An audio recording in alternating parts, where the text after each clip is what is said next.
सांप से आदमी नहीं मरता, लेकिन सांप के डर से आदमी मरता है। अब लोगों की मेंटल हालत कितनी स्ट्रांग है ये बहुत मायने रखता है। वहाँ पर क्या होता है कि बहुत सारे लोग डर जाते हैं और बहुत सारे लोगों की डर के कारण ही डेथ हो जाती है। नमस्कार दोस्तों, हरिभूमि टीवी पर आपका स्वागत है। आज हमारे साथ हैं माउंटेनियर अनीता कुंडू, हरियाणा की वो बेटी जिसने 3 बार माउंट एवरेस्ट को फतेह किया है और बहुत घोर अभावों से जूझते हुए उसने ये उपलब्धियां हासिल की हैं। आज हम अनीता बहन से ये जानेंगे कि एक माउंटेनियर बनने के लिए किस तरह की मानसिक, शारीरिक और आर्थिक ज़रूरतों की ज़रूरत होती है, और इसके अलावा हम उनसे ये जानेंगे कि माउंटेनियर में जो पूरी हिमालय की श्रृंखला है उसमें किस तरह की संभावनाएं हम देखते हैं। स्वागत है अनीता बहन। थैंक यू भाई साहब। सबसे पहला सवाल तो आपसे यही है कि एक माउंटेनियर बनने के लिए किन किन चीज़ों की ज़रूरत होती है, कैसी अवस्थाओं की ज़रूरत होती है? सबसे पहले तो मैं ये कहूँगी कि माउंटेनियर बनने के लिए आपका फिजिकल हेल्थ, आपकी मेंटल हेल्थ, आपके शरीर में कोई भी ऐसा फॉल्ट नहीं होना चाहिए, ऐसी कोई भी बीमारी नहीं होनी चाहिए। खासकर आपके फेफड़े, आपका इंटरनल सिस्टम कितना मजबूत है और आप कितना स्ट्रगल कर सकते हैं। क्योंकि यहाँ पर अगर हम बात करें, कितने भी चाहे यहाँ पर कोई ओलंपिक में मेडल लाने वाला प्लेयर हो, लेकिन वो माउंटेन में सेट नहीं हो सकता। क्यों? क्योंकि उसके रीजन है आपकी बॉडी माउंटेन को कितना अलाउ करती है। यहाँ पर क्या, यहाँ समतल में क्या पता वो ओलंपिक में मेडल ले आए, लेकिन वो क्या पता माउंटेन में सेट ना हो, क्योंकि हाई अल्टीट्यूड बहुत कम लोगों को शूट करता है। अच्छा, मतलब जरूरी नहीं है कि यहाँ पे आप अगर कुश्ती अच्छी खेलते हैं या आप कबड्डी के प्लेयर हैं तो जरूरी नहीं है कि आप एक माउंटेनियर भी बन सको। बिल्कुल, बहुत डिफरेंट है। जैसे धरती और आसमान का अंतर है, इस तरीके से, क्योंकि हाई अल्टीट्यूड में बहुत ही कम लोग सेट हो पाते हैं और आपकी बॉडी उस इन्वायरमेंट में ढलती है या ना ढलती है, ये बहुत मायने रखता है। बहुत सारे लोग ऐसे देखे मैंने कि जो यहाँ पर समतल में बहुत स्ट्रॉन्ग है, और ये अगर उनके फिजिकल वर्क को देखे, उनकी और एक्टिविटी को देखे, तो ये लगता है कि ये तो 1 मिनट में मतलब कि हिमालय को पार कर देंगे। लेकिन हिमालय एक अलग तरीके से चढ़ा जाता है और एक अलग अंदाज में मतलब होता है। वहाँ पर आपकी बॉडी उस हिमालय को अलाउ करती है या ना करती है, क्योंकि इतने माइनस टेम्परेचर में आप वहाँ पर काम कर पाते हैं या ना कर पाते, ये बहुत मायने रखता है। बहुत सारे मैंने ऐसे मेरे साथ साथी गए हैं जो मेरे से स्ट्रॉन्ग है। मैं आपको 2013 का एक वाक्य बता देती हूँ। मेरे साथ पूरे वर्ल्ड का एक बहुत ही मजबूत और मशहूर क्लाइंबर था। मुझे ये लगा था यार ये तो एवरेस्ट मिनटों में फतेह कर देगा, लेकिन जब वो हमारे साथ आगे बढ़ते रहे तो कैंप 2 में वो बिल्कुल डिमेज हो चुके थे और उन्होंने हिमालय एक्सपेडिशन शूट नहीं किया। जी, वो उनकी हालात ऐसी होगी कि उन्हें जिंदगी और मौत में जद्दोजहद होगी, वो उसकी लड़ाई लड़ने लगी। तो हिमालय की सबसे बड़ी चीज़ यही है कि आपकी बॉडी वहाँ के इन्वायरमेंट में कितना ढल पाती है और आप उस विदाउट ऑक्सीजन उस माहौल में आप कितने समय तक टिके रहते हैं। तो यहाँ की आप कितने स्ट्रॉन्ग है ये मायने नहीं रखता। वहाँ पर आपके लिए एक अलग सी फिजिकल, अलग मेंटल हेल्थ। दूसरा, कई बार अब देखिए सांप से आदमी नहीं मरता, लेकिन सांप के डर से आदमी मरता है।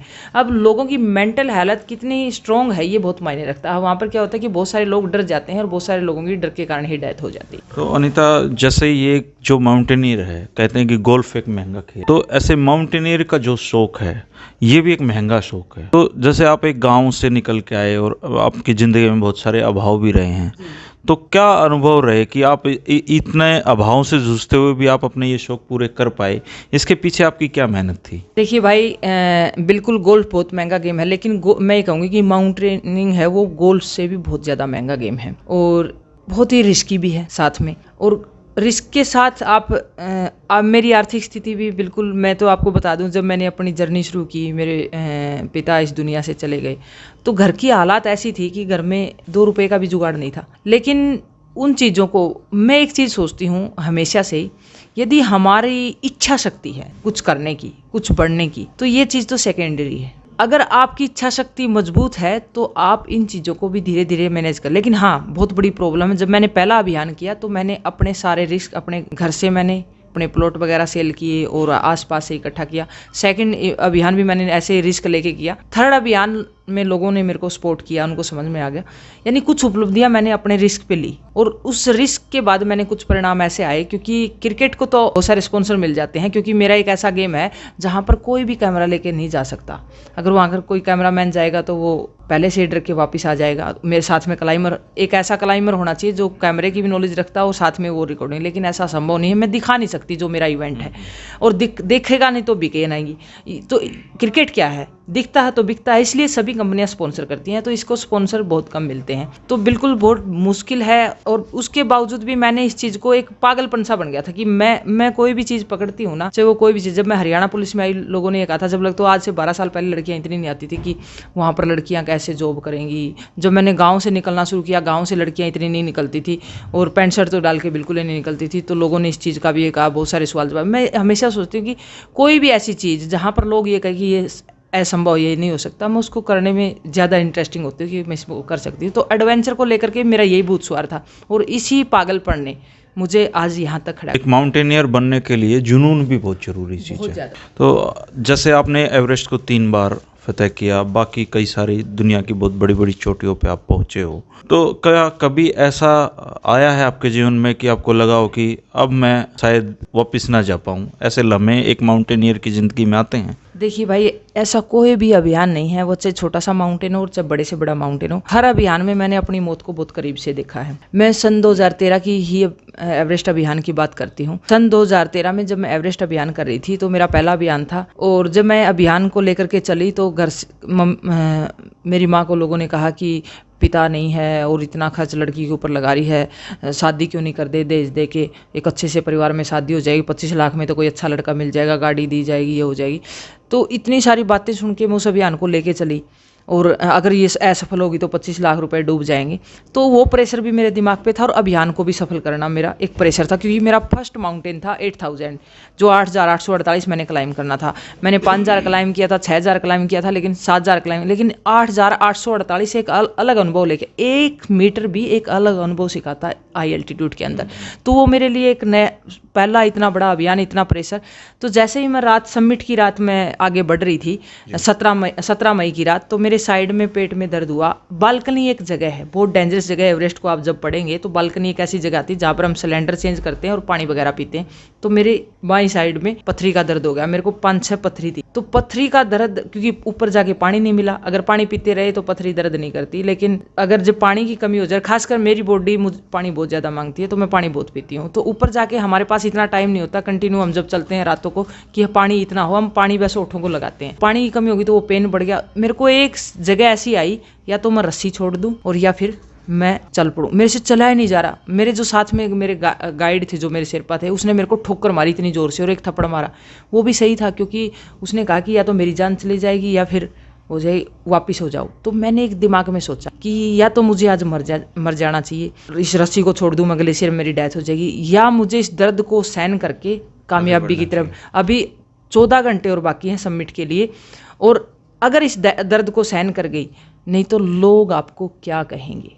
लोग ये कहेंगे कि माँ विधवा थी, देखो, मतलब कि पता नहीं क्या क्या। आप समझ सकते हैं कि हमारे हरियाणा में तो बहुत ही रूडली विचार। केवल चढ़ाई ही नहीं कर रहे थे आप, अपने जो पीछे का जर्नी थी, जो आपके बुरे जो दौर थे, उनको भी याद कर रहे थे। जी जी बिल्कुल। देखिए, जब भी हम किसी मिशन में होते तो हर चीज़ के बारे में सोचता है, लेकिन मैंने उस पेन को, उस दर्द को एक अपना वो बनाया। लेकिन वो रात मेरे लिए एक, मतलब मुझे मौत से डर नहीं लग रहा था, मुझे ये लग रहा था कि मुझे मौत अच्छी लग रही थी, कि परमात्मा मुझे बस मौत दे दे। मतलब यानी काफ़ी बार ऐसा सामना करना पड़ा कि जहाँ पर एक पाँव रखने के लिए जगह नहीं है, और वहाँ पर मैं ये विचार कर रही हूँ। अगर थोड़ा सा मेरा माइंड अपसेट हुआ, क्योंकि वहाँ पर क्या होता है कि दिमाग भी काम करना बंद कर देता है हाई एल्टीट्यूड में, तो डेथ कभी भी हो सकती है। अच्छा, जैसे आप लोग इस माउंटेनियर को चुना, आप हरियाणा के उन गिने चुने लोगों में हैं जिन्होंने माउंटेनियर को एज ए प्रोफेशन भी चुना। तो उसके बाद एक हमारे साथियों में, युवाओं में होड़ सी लग गई माउंटेनियर बनने की। उसमें बहुत सारे फर्जीवाड़े भी सामने आए हैं कि बच्चों ने कुछ जुगाड़ लगाए हैं, और उसके चलते हरियाणा की छवि खासकर माउंटेनियर के क्षेत्र में बदनाम हुई है। कई सारे यहाँ बहुत जिम्मेदार पदों पे बैठे हुए लोगों ने यहाँ तक कहा है कि माउंटेनियर में टोटली फर्जीवाड़ा हो रहा है। तो इस पे आप क्या कहोगे? देखिए, मैं इस पे ये कहूँगी कि जितने भी माउंटेनियर हैं, या जो आज के जो युवा आ रहे हैं, खासकर हर ही फील्ड में, किसी फील्ड में, आज का युवा क्या चाहता है? शॉर्टकट रास्तों से कामयाबी चाहता है।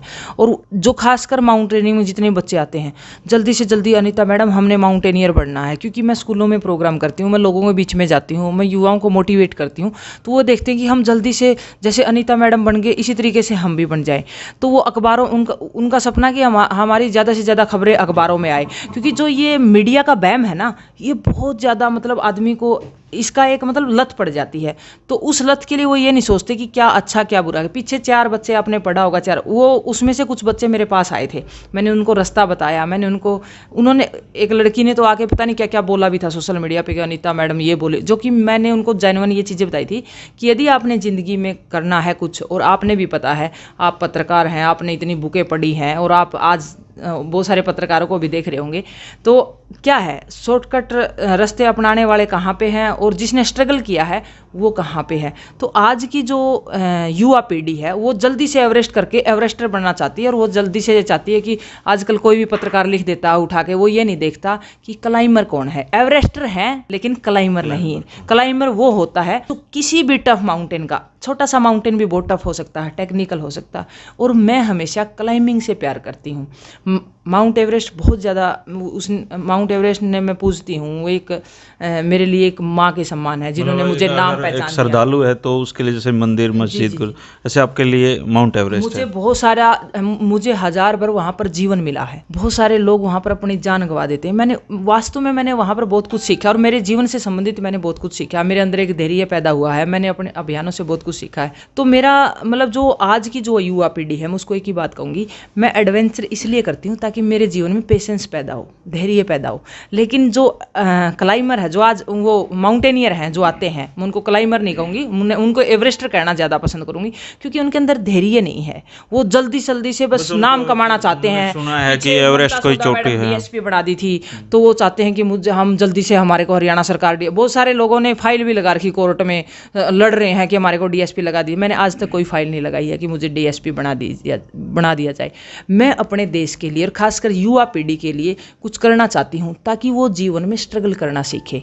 मेरे हर मिशन का मकसद यही होता है कि युवा पीढ़ी जीवन में जूझना सीखे, लड़ना सीखे, और कोई भी विपरीत परिस्थिति आ जाए, कोई भी चुनौतियां आ जाए, उस चुनौतियों को पार पाना सीखे। सफलता का कोई शॉर्टकट नहीं होता है, नहीं होता सफलता और का। जिसने भी अपनाया है वो आगे जाके उसका रास्ते, उसको दिक्कतों भरे रहते हैं। आप खुद देख सकते हैं भाई साहब, आपके फील्ड में भी कितने लोग यूट्यूब चैनल बनाए हुए हैं। आप लोगों को, आपने इतनी बुकें पढ़ी हैं, मेरा जितना मानना है, मुझे लगा है कि आपका सारा जीवन पढ़ने में चला गया है। लेकिन आप व्यूओं पे बात आ जाती है तो रुक के मारने वालों के व्यू खूब हैं, लेकिन आप लोगों को बहुत ही बुद्धिजीवी लोग ही सुनते हैं। हर फील्ड में यही है, जिस भी आदमी ने इतिहास रचा, स्ट्रगल किया है, जिस भी आदमी ने जिंदगी में कुछ किया है, तो उसको 1% ही लोग फॉलो करते हैं, वो 1% अलग ही होते हैं। आपने माउंटेनियर में, क्लाइंबर के रूप में एक हरियाणा में एक बहुत अलग पहचान एक कायम की है। लेकिन ये जो पूरी हिमालयन जो श्रृंखला है अपने भारत में ही, ये उतनी लोकप्रिय नहीं हो पाई है, जबकि यहाँ पे किस तरह की आप संभावनाएं देखते हो? हमारे हिमालय में बहुत सारी संभावनाएं हैं, और खासकर जो आप देख रहे हैं, हमारे जो अभी जो युवा पीढ़ी आ रही है जो क्लाइंबिंग करना चाहती है, ये क्या करेंगे, साउथ अमेरिका, उसमें क्या नाम है, अफ्रीका की चोटी जो किलिमंजारो है, उसको चले, वो ट्रैकिंग पिक है, उसको जिसको हाई एल्टीट्यूड शूट कर गया वो भी कराएगा। वहाँ पर कोई रोप फिक्सिंग नहीं है। अल्ब्रुश है, बिल्कुल नॉर्मल है, कोई वो नहीं है। वो 7 समिट का पार्ट है, वो मैंने भी किया है, लेकिन मैं उनको क्लाइंबिंग पिक नहीं कहूँगी। अच्छा, मतलब वो उतने मुश्किल भरे नहीं है। लेकिन देनाली है, देनाली बहुत टफ माउंटेन है, और मैंने अमेरिका में ना, अमेरिका में है, अलास्का में है देनाली।